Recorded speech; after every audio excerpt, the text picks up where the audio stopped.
So, guys, I don't know if it's actually true or not. I don't want to, put out rumors because that would be wrong.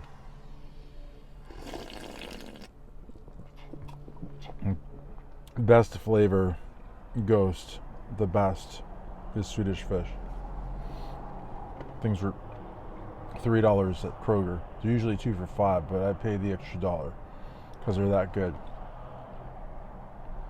So listen, it's like a huge feud right now between your former North Americans champion Nick Walker and your former USA's champion Roberto Cicherillo, Bob Cicherillo.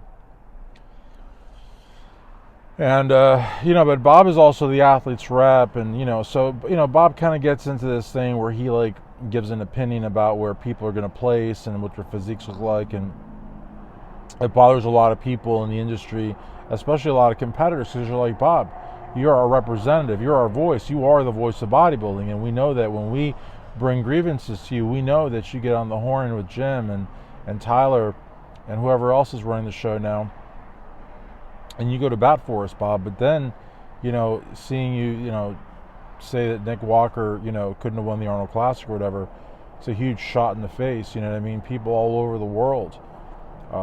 When Bob speaks, people go about their business. But the ones that listen, though, they're up in arms.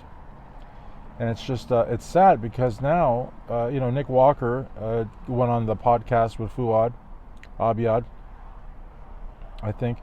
And basically, was saying who's Bob, and Bob, who's Bob? He's your 2005 Masters.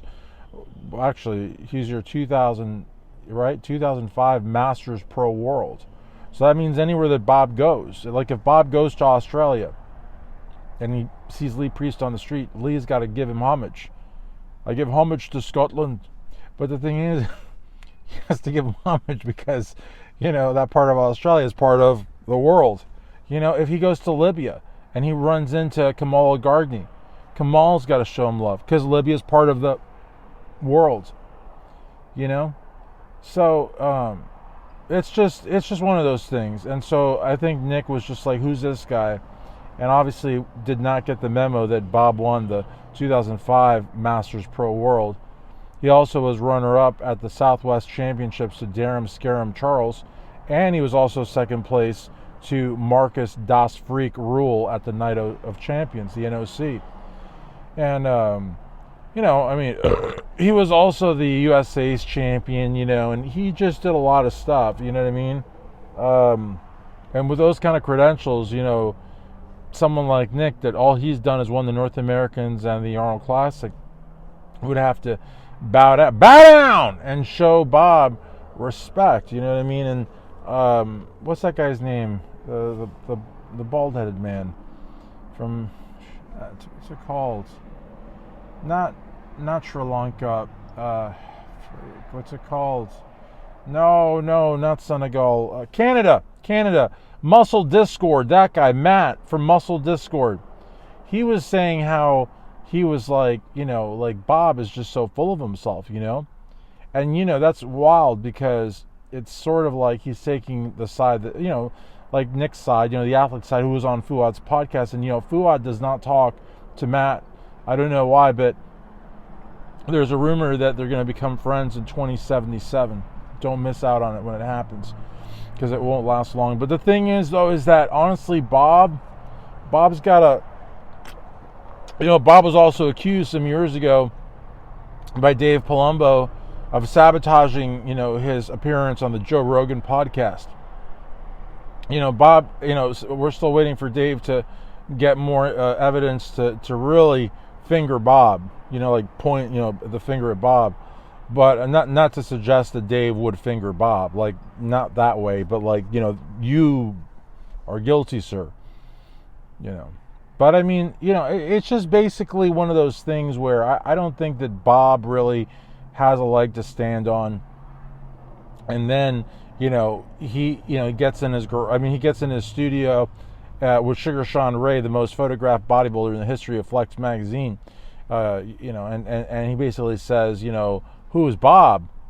Bob's the one that's going to, give you 8th place, announce you 8th place, and that is so wrong, Bob. As the athlete's rep, you can't talk like that. I mean, it's just, it literally sent shockwaves throughout the Afghani bodybuilding community. I mean, like, really, it's just crazy, because, like, here you are, the athlete's rep. You're the voice of the athletes, of every figure competitor, bikini competitor, wellness, T12. I mean, everybody, when they want to say, like, they want to complain about not having health insurance, or not having a union, or shitty prize money, or why do they have to pay for a pro card, if all sorts of things like that. That Bob, he takes the grievances of the competitors, and he lays them before the feet of the powerful in Pittsburgh, and he says, I will not leave here until you do something for the athletes. And then they put him in the trunk of a car, or they force his face into the fan of a vehicle. All things that have happened, by the way,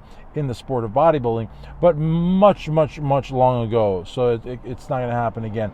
I mean, I'm sure that if Bob went to Pittsburgh and told them what time it was, that they would be very receptive to what he has to say. But in all reality, though, the fact is that Bob is, I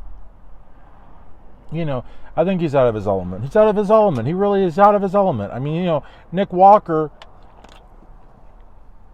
he was your New York Pro champion last year. I know a lot of people say that Martin got robbed and that he basically gave it to him. But I mean, it doesn't matter. It doesn't matter. I mean, at the end of the day, he still won, right? So, I don't know. I got to get into Planet. I'm outside of Planet Fitness. And so I'm just going to go in there now, and I'm going to try not to think about this, because honestly, I'm just trying to keep it classy with you guys. I don't like Nick that much, and Bob's cool, but I don't know. I feel like Bob just, he just needs to zip it up. He's one of the most decorated bodybuilders of all time in Rochester, New York, and he's got the wildly successful Voice of Bodybuilding podcast. People have actually gotten into accidents because they don't want to miss. It's just crazy. They're like, oh my gosh, the new VOB is out. VOB, yeah, you know me. VOB, yeah, you know me. And the thing is, everybody wants to listen to this podcast because it's just so freaking good. You know what I mean? And you want to talk about some numbers. Compare who listens to VOB to Fuad's Bro Chat. Now there you're gonna. I mean, it's just like. Bob and Sean would take Fuad's lunch money. You know what I mean? It wouldn't even be fair, reality of the matter. So, I just think that Bob needs to realize the tremendous amount of power and influence that he wields, and to use it more responsibly. Nick Walker is a child. You know what I mean? He's a child. You can't talk like that to him. He's a child.